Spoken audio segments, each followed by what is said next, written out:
So malapit na po tayong matatapos, no? Ayan, no, makikita ninyo. So malapit na tayong matatapos dito sa ating paggawa ng dragon fruit post at saka sa ating pins concrete post, no? Ayan, so pinapakita ko po talaga sa inyo mga idol, no? Lalo na especially sa ating mga OFW dyan, no?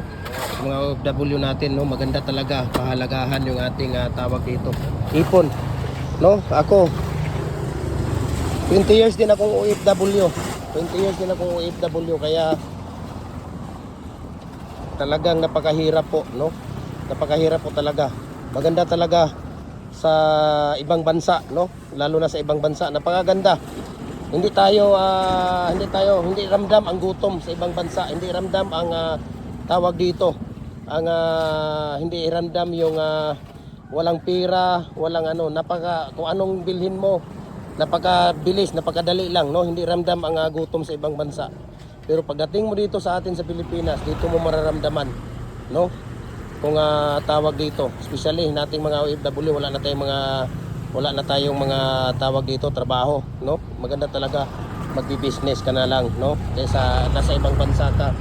Kahit sabihin natin na mga tawag dito American citizen na tayo, kung ano yung mga citizenship natin, ang puso at ang ating ang utak natin, no, ang ating puso at utak nandito pa rin sa Pilipinas, dahil dito tayo pinalaki. Iba talaga ang Pilipinas, no? Iba talaga kung nandito tayo sa tawag dito sa atin.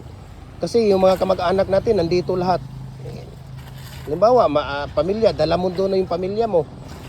Asawa, anak mo, okay na yon. Pero hindi pa rin sapat yon, kasi ang mga pamilya natin nandito lahat. Magulang natin, mga kapatid, mga kamag-anak, lahat nandito sa Pilipinas. So babalik pa rin tayo dito sa Pilipinas. Iba talaga ang Pilipinas kaysa ibang bansa, no? Iba talaga ang Pilipinas. Ako, tested and proven for 20 years na OFW sa ibang bansa. Halos lahat ng country na puntahan ko, dahil nag-i-inspeksyon, no? Papadala tayo sa Saudi Aramco kung para sa may mga inspeksyon natin. So grabe yung sakripisyo, lalo na kung magkasakit ka, nako, wala talagang, lalo na kung na-admit ka, walang talagang ibang tutulong sa iyo kundi sarili mo lang at yung mga nurse doon. Buti lang kung may mga Pilipino na mga nurses matulungan, pero kung wala, nako, wala.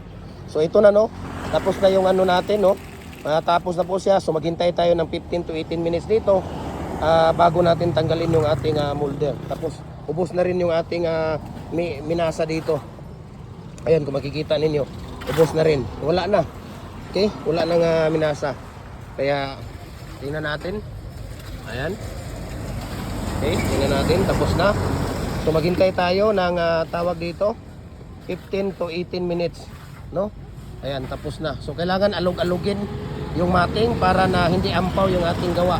Okay, ayan o, si Kuya Dupre, inaalog-alog niya, ginagamitan na pinapalitada niya para hindi magiging ampaw yung ating gawa. Ayan, so maghintay tayo ng 15 to 18 minutes para sa pagtanggal ng ating molder. Okay, so here we go.